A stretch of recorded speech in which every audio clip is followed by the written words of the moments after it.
start verildi ve koşu başladı. 9 numaralı Commodus rakiplerinin 3 boy kadar gerisinde çıkış yapabildi. 10 numaralı Executive hemen dışına atak yapan 4 numaralı Onurlu ön plana çıkan isimler. 2 boy gerilerine 2 numaralı Livestock for Run geldi. İçeride Cabo Frio. Dıştan Aytunga çıktı. 1 boy gerilerinde. Orta kulvarda 11 numaralı Gold One var.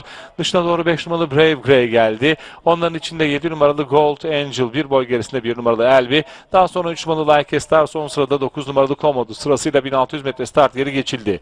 4 numaralı Onurlu farkı 2,5 boy yaptı. 10 numaralı Executive takipte. Onun 2 boy kadar gerisinde 6 numaralı Aytunga hemen içinde 2 numaralı Livestock for Run. 2 boy kadar gerilerine 1400 geçirirken 5 numaralı Brave Grey yarım boy gerisinde iç kulvarı 8 numaralı Cabo Frio tutuyor.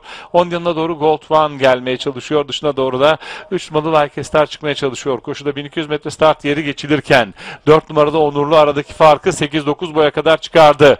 10 numaralı Executive rakibinin izini süren isim 1 boy gerisinde 6 numaralı Aytunga. Onun yarım boy gerisinde. İç kulvarı 2 numaralı Livestock for Run tutuyor. Daha sonra 5 numaralı Brave Grey sırasıyla. Koşuda son 800 metreye doğru yaklaşıyoruz ki 800'e de ilk giren isim 4 numaralı Onurlu olmak üzere. Fark 6-7 boy kadar.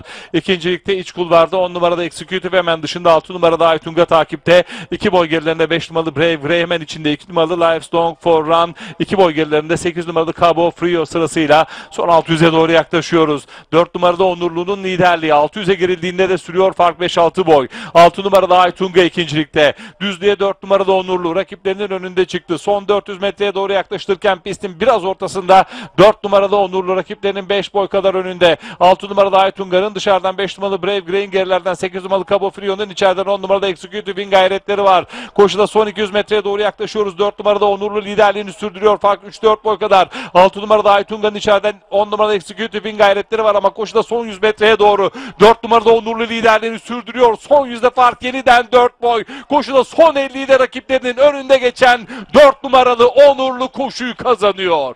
6 numaralı Aytunga ve 8 numaralı Cabo Frio ikincilik için çizgiyi beraber geçti. 10 numaralı Executive de tabelayı tamamladı. 4 numaralı Onurlu koşuyu Sinan Özen'le kazandı.